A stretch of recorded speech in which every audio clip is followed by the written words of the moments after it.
இன்னும் சில மணி நேரத்துக்குள்ள ஆட்சி பதவியில் அமரப்போகக்கூடிய தாவேக தலைவர் விஜய்ங்க ஆளுநரின் பரபரப்பான ஒரு முடிவுக்கு பார்த்தீங்கன்னா தற்போது தமிழக அரசியலே மாறப்போகுது. இந்த தமிழக அரசியலில் பார்த்தீங்கன்னா விஜயின் தலைமையில் 118 பார்த்தீங்கன்னா எம்எல்ஏக்கள் தற்போது சட்டமன்ற உறுப்பினராக பதவியேற்க இருக்காங்க. மேலும் 5 காங்கிரஸ் உறுப்பினர்களோடு பார்த்தீங்கன்னா தற்போது இணைய இருக்கக்கூடிய மற்ற கட்சியினர் யாருன்னு தெரிஞ்சுக்க வீடியோவோ கடைசி வரைக்கும் ஸ்கிப் பண்ணாமல் பாருங்கள். மேலும் நீங்கள் புதியவராக இருந்தீங்கன்னா மறக்காமல் இந்த சேனலை சப்ஸ்கிரைப் பண்ணிவிட்டு கூடவே இருக்க பெல் பட்டனை கிளிக் பண்ணிக்கோங்க. வாங்க நண்பர்களே, வீடியோக்குள்ளே போகலாம். தமிழக அரசியலில் ரொம்பவே பரபரப்பான திருப்பமாங்க. தற்போது பார்த்தீங்கன்னா விஜய் தலைமையிலான தமிழக வெற்றிக்கழக கட்சி ஆட்சி அமைக்கும் நிலைக்கு வந்திருக்கு. ஆளுநரை 2வது முறையாக சந்தித்த பிறகு சட்டப்பேரவையில் பெரும்பான்மை நிரூபிப்போன விஜய் உறுதியாக தெரிவித்ததாக தகவலும் வெளியாயிடுச்சு. இதனைத் தொடர்ந்து சற்று நேரத்திலே முதலமைச்சராக விஜய் பதவியேற்க இருப்பதாகவோ அரசியல் வட்டாரங்களின் பரபரப்பு ஏற்பட்டிருக்குங்க. இந்த என்னென்னு தான் தெரிஞ்சுக்க இருக்கோம். தனிப்பெரும் கட்சியாக உருவெடுத்த தமிழக வெற்றி கழகம் 108 தொகுதிகளை வெற்றி பெற்று தனிப்பெரும் கட்சியாக மாறிடுச்சு.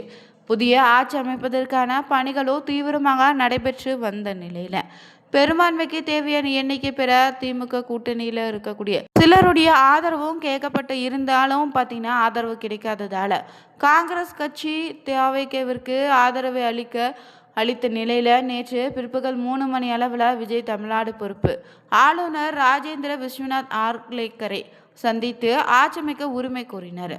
இதில் ஆட்சி அமைக்க விஜய் உரிமை கோரியும் ஆளுநர் அழைப்பு விடுக்கலை. இது தமிழ்நாடு அரசியல் களத்தில் பேசும் பொருளாக தான் மாறுனுச்சு. இதையடுத்து இன்று காலை 2வது முறையாக ஆளுநரை சந்தித்து ஆட்சி அமைக்கும் உரிமை கோரினார். 40 நிமிடம் நடந்த இந்த சந்திப்பில் சட்டப்பேரவையில் பெரும்பான்மை நிரூபிப்போன்னு விஜய் உறுதியாக தெரிவித்ததாக தகவல் வெளியானுச்சு. இதனைத் தொடர்ந்து சற்று நேரத்தில் முதலமைச்சராக விஜய் பதவியேற்க உள்ளதாகவோ இது குறித்த அதிகாரப்பூர்வ அறிவிப்பை ஆளுநர் மாளிகை சற்று நேரத்தில் வெளியிடுன்னு எதிர்பார்க்கப்படுதுங்க. ஆளுநரை சந்தித்த விஜய் தன்னுடைய பட்டினப்பாக்கத்தில் ஜான் ஆரோக்கியசாமி எம் ஆனந்த் ஆதவ் அர்ஜுனான்னு சட்ட வல்லுநர்களோடு ஆலோசனை நடத்தியிருக்காரு. அதே நேரம் திமுக எம்எல்ஏக்கு ஆழ்வார்பேட்டை இல்லத்தில் ஆலோசனை நடத்தி வருவதாகவும் சொல்லப்படுது. அதே போல இன்று மாலை 5 மணிக்கு புதிதாக தேர்ந்தெடுக்கப்பட்ட எம்எல்ஏக்களின் கூட்டம் நடைபெற இருக்கு. இதனால தமிழக அரசியல் களம் பார்த்தீங்கன்னா முழுவதுமே பரபரப்பாக இருந்து வருது. மேலும் இந்த நேரம் பார்த்தீங்கன்னா பெரும்பான்மையை எப்படி நிரூபிக்க முடியும்னு ஆளுநர் கேட்க தாவேக தலைவருடைய விஜய் அளித்த பதிலால் ஆளுநர் அதிருப்தி அடைந்ததாகவும் தகவல் வெளியானுச்சு. எனவே தற்போதைக்கு விஜயின் ஆட்சி அமைக்க ஆளுநர் அழைக்க மாட்டாருன்னு சொல்லப்பட்டுச்சுங்க. 112 பேரில் ஆதரவு கடிதம் கொடுக்கப்பட்ட நிலையில் 118 பேர் தான் கடிதங்கள் விஜயோடு ஆளுநர் கேட்டதாகவும் சொல்லப்படுதுங்க. 118 எம்எல்ஏக்கள் ஆதரவை பெற்றால் மட்டுமே விஜய் பார்த்தீங்கன்னா ஆட்சி அமைக்க ஆளுநர் அழைப்பார்னு சொல்லப்பட்டுச்சு. இதனால் ஆட்சி அமைத்தால் கவிழாதுன்னு உறுதியளிக்க முடியுமான ஆளுநர் கேட்டதாகவும் சொல்லப்பட்டுச்சு. 112 எம்எல்ஏக்கள் ஆதரவோடு ஆட்சி அமைக்க அழைக்குமாறு ஆளுநர் ஆர்லேக்கரை நேற்று தாவேக தலைவர் விஜய் நேரில் சந்திச்சு பேசியிருக்காரு. அப்போது பெரும்பான்மையை நிரூபிக்க 2 வார கால அவகாசம் கொடுக்குமாறு விஜய் கேட்டுக்கொண்டதாகவும் இந்த நிலையில் ஆளுநரை 2 நாட்கள் தான் தரப்படுன்னு தெரிவித்ததாகவும் சொல்லப்படுது. இதனிடையே சொன்ன நேரு ஸ்டேடியத்தில் பதவியேற்பு விழாவுக்கான ஏற்பாடுகளும் செய்யப்பட்டன. இந்த நிலையில் ஆட்சி அமைக்க ஆளுநர் விஜயை அழைக்காததால் அந்த ஏற்பாடுகளும் நிறுத்தி வைத்தாங்க. நேற்று இரவே விஜய் தன்னுடைய சட்ட வல்லுநர்களோடு ஆலோசனை நடத்தியதாக சொல்லப்பட்டுச்சு. இதைத் தொடர்ந்து கடந்த 24 மணி நேரத்தில் 2வது முறையாக ஆளுநர் ஆர்லேக்கரை சந்தித்த விஜய் இன்று ராஜ்பவன் சென்றார். இதில் நேற்று விஜயோடு செங்கோட்டையன், ஆதவ், பூஸ்லி, ஆனந்த், நிர்மல்குமார்னு பலரும் பார்த்தீங்கன்னா இணைந்து சென்றாங்க. ஆனால் இன்று எப்படி யாருமே உள்ளே அனுமதிக்கப்படலைங்க. விஜய் மட்டுமே உள்ளே சென்றிருக்காரு. தமிழக அரசியல் அடுத்த அதிரடியாக புதுச்சேரி ரிசார்ட்ல அதிமுக எம்எல்ஏக்கள் முகாமிட்டிருக்காங்க. குதிரை பேருந்தை தடுக்கும் முயற்சியாக இது சொல்லப்படுதுங்க. தமிழக சட்டமன்ற தேர்தல் முடிவுகள் வெளியாகி எந்த கட்சிக்கும் தனி பெரும்பான்மை கிடைக்காத நிலையில மாநில அரசியல் கள ஒரு பரபரப்பை கட்டத்தை எட்டிருக்கு. இதில் 108 இடங்களை பிடித்திருக்கக்கூடிய தாவேக வெற்றி கழகம் ஆட்சியமைக்க முயற்சி மேற்கொண்டு வரக்கூடிய வேளையிலோ அதிமுக சட்டமன்ற உறுப்பினர்கள் திடீர்னு புதுச்சேரிக்கு அழைத்து சொல்லப்பட்டது பரபரப்பை ஏற்படுத்தியிருக்கு. மேலும் தமிழகத்தின் முன்னாள் அமைச்சரோ அதிமுகவின் முக்கிய தூண்களில் ஒருவராக இருந்த சி.வி. சண்முகம் தலைமையில் தான் தற்போது சுமார் 15 அதிமுக சட்டமன்ற உறுப்பினர்கள் புதுச்சேரிக்கு வருகை தந்திருக்காங்க. புதுச்சேரியை அடுத்த பூரணக்குப்பம் பகுதியில் அமைந்துள்ள ஒரு தனியார் சொகுசு விடுதியில் அவர்கள் தங்க வைத்து ஏற்பாடு செய்யப்பட்டிருக்கு.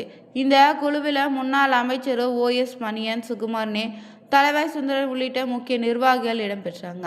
இதில் பார்த்தீங்கன்னா என்ன நடந்திருக்குன்னா 118 இடங்களை எட்ட இன்னும் சில எம்எல்ஏக்கு ஆதரவு தேவைப்படுது. இந்த சூழலில் தங்களின் கட்சி உறுப்பினர்களுக்கு யாரேனும் மாற்று முகாமுக்கு சென்று விடக்கூடாதுன்னு கருத்தில் கொண்டே அதிமுக தலைமை முன்னெச்சரிக்கையாக இந்த ரிசார்ட் அரசியலை கையில் எடுத்திருக்குங்க. கட்சியின் ஒற்றுமையை பாதுகாப்பாகவோ பிற கட்சிகள் அணுகுமுறையிலிருந்து உறுப்பினர்களை பார்த்தீங்கன்னா காக்கவோ இந்த நடவடிக்கை ஏற்பாடுகள் செய்யப்பட்டிருக்குங்க. இந்த ரிசார்ட் பயணத்தின் பின்னணியில் மற்றொரு சுவாரஸ்யமான தகவலும் உலா வருது. தாவேக்கு ஆட்சி அமைப்பதற்கு அதிமுக தன்னுடைய ஆதரவை வழங்க வேண்டும்னு சி.வி. சண்முகம் தரப்பு அதிமுக பொதுச் செயலாளரிடம் பார்த்தீங்கன்னா வலியுறுத்தி வருவதாகவும் சொல்லப்படுது. திராவிட கட்சிகளுக்கு மாற்றாக பார்த்தீங்கன்னா ஒரு புதிய சக்தி உருவெடுத்ததற்கு நிலையில் தற்போது திமுக ஆட்சி கட்டில் அமர்வதை தடுக்க தாவேக்கவிற்கு தோள் கொடுப்பது சரின்னு ஒரு தரப்பினர் வாதமாக இருக்கு. இது குறித்த ஆலோசனை இந்த விடுதவாசத்தின் போது விரிவாக விவாதிக்கப்பட்டு இருப்பதாகவும் எதிர்பார்க்கப்படுதுங்க. இருந்தாலும் ஏற்கனவே திமுக மற்றும் அதிமுக கூட்டணி குறித்து பேச்சுக்கள் எழுந்த நிலையில் தற்போதைய அதிமுக எம்எல்ஏக்கள் புதுச்சேரி முகாமிட்டிருப்பது தமிழக அரசியலின் போக்கை மாற்றக்கூடியதாக அமையப்போகுது. ஒருபுறம் தாவேக தலைவர் விஜய் ஆட்சி அமைக்க உரிமை கோரி வரும் நிலையில் அதிமுகவின் இந்த ரகசிய நகர்வு யாருக்குமே பார்த்தீங்கன்னா சாதகமாக முடியும்னு கேள்வி எழுந்திருக்கு. தாவேக்கவிற்கு ஆதரவா இல்லை நடுநிலை வகிப்பான்னு குறித்து இறுதி முடிவை எடுப்படுன்னு பழனிசாமி விரைவில் அறிவிக்க வேண்டும்னு சொல்கிறாங்க. தமிழக அரசியலை பொறுத்தவரை தற்போது ரிசார்ட் அரசியல் பார்த்தீங்கன்னா விஷயம் இல்லைங்க. 2026 இந்த அரசியல் சதுரங்கம் ரொம்பவே சிக்கலாக மாறியிருக்கு. 15 எம்எல்ஏக்கள் சி.வி. சண்முகத்தின் கட்டுப்பாட்டில் தற்போது புதுச்சேரியில் இருப்பதோ வரவேற்கக்கூடிய ஆட்சி மாற்றத்தில் அதிமுக ஒரு முக்கிய கிங் மேக்கராக உருவெடுக்க போவதை சுட்டி காட்டுவதோ பூரணகும்பம் விடுதியில் எடுக்கப்படும் முடிவை பொறுத்துன்னு சென்னையின் கோட்டையில் அமரப்போவது யாருன்னு பார்த்தீங்கன்னா தீர்மானிக்கணும் சொல்லப்படுதுங்க. தமிழகத்தில் நிலவக்கூடிய தற்போதைய அரசியல் சூழலில் எந்த ஒரு முன் தேர்தல் கூட்டணியும் தெளிவான பெரும்பான்மையை பெறவில்லாத சூழ்நிலையில் பயன்படுத்தி மத்திய அரசு சில சதி திட்டங்களை அரங்கேற்ற வாய்ப்பு இருப்பதாகவோ திமுகவின் சந்தேகமாக இருக்குதுங்க. இதன் காரணமாக தான் ஒரு புதிய கட்சியாக இருந்தாலும் மக்களின் ஆதரவை பெற தனிப்பெரும் கட்சியின் அடிப்படையில் விஜயின் தாவேக்காவிற்கு திமுக தனது தார்மீக ஆதரவை வெளிப்படுத்துவதாகவும் சொல்கிறாங்க. தமிழகத்தின் தற்போதைய எந்த முன்னணிகளுக்கும் பெரும்பான்மை இல்லை, வேறு யாரும் ஆட்சி அமைத்த உரிமை கோரவில்லை. இதனால் தனிப்பெரும் கட்சியான விஜய் தலைமையிலான தாவேக்கா ஏற்கனவே ஆளுநரை சந்தித்து 112 ஆதரவு உரிமை கூறியுள்ளது பார்த்தீங்கன்னா அண்ணாதுரை சுட்டி காட்டினார். இந்த நிலையில் தாங்க பார்த்தீங்கன்னா இதற்கிடையில் தமிழக வெற்றி கழகம் தலைவர் விஜய் சென்னை கிண்டியில் இருக்கக்கூடிய ராஜ்பவனுக்கு வருகை தந்து தமிழக ஆளுநர் ராஜேந்திர விஸ்வநாத் ஆர்லேக்கரை 2வது முறையாக சந்தித்து பேசினார். இந்த சந்திப்பின் போது தனது கட்சிக்கு இருக்கும் எம்எல்ஏக்கள் ஆதரவு கடிதங்களை அவர் சமர்ப்பித்ததாகவும் சொல்லப்படுது. விஜயின் இந்த அரசியல் நகர்வு அதுக்கு திமுக அளித்துள்ள இந்த சப்போர்ட்டும் தமிழக அரசில் புதிய அத்தியாயத்தை தொடங்கி இருப்பதாகவும் சொல்கிறாங்க. பரம எதிரிகளாக பார்க்கப்பட்ட திராவிட கட்சியோ புதிய வரவான தாவேக்காவோ ஆளுநரை ஒரே நேர்கோட்டில் சிந்திப்பது பாஜகவை ஆதரவளிப்பதாகவும் சொல்கிறாங்க. திமுகவின் இந்த நிலைப்பாட்டை அரசியல் ஆய்வாளர்கள் பார்த்தீங்கன்னா கவனித்து என்ன சொல்லியிருக்காங்கன்னா வெறும் ஜனநாயக மரபை காப்பதற்காக இது குரல் மட்டும் இல்லை, மத்தியில் ஆளும் பாஜகவின் செல்வாக்கை தமிழகத்தில் தடுத்து நிறுத்த திமுக மேற்கொள்ளக்கூடிய ஒரு ராஜதந்திர நகர்வதாகவும் சொல்லப்படுதுங்க. இது எப்படியோ தமிழகத்தில் அடுத்த முதல்வர் யார், தமிழக வெற்றி கழகமா ஆட்சி அமைக்குமா இல்லை ஆளுநரின் முடிவு வேறு விதமாக இருக்குமான்னு அடுத்த வீடியோவில் பார்த்து தெரிஞ்சுக்கலாம். இந்த வீடியோ உங்களுக்கு பிடிச்சிருந்தா லைக் பண்ணுங்கள், ஷேர் பண்ணுங்கள், கமெண்ட் பண்ணுங்கள், மறக்காமல் சேனலை சப்ஸ்கிரைப் பண்ணிக்கோங்க. Thank you viewers.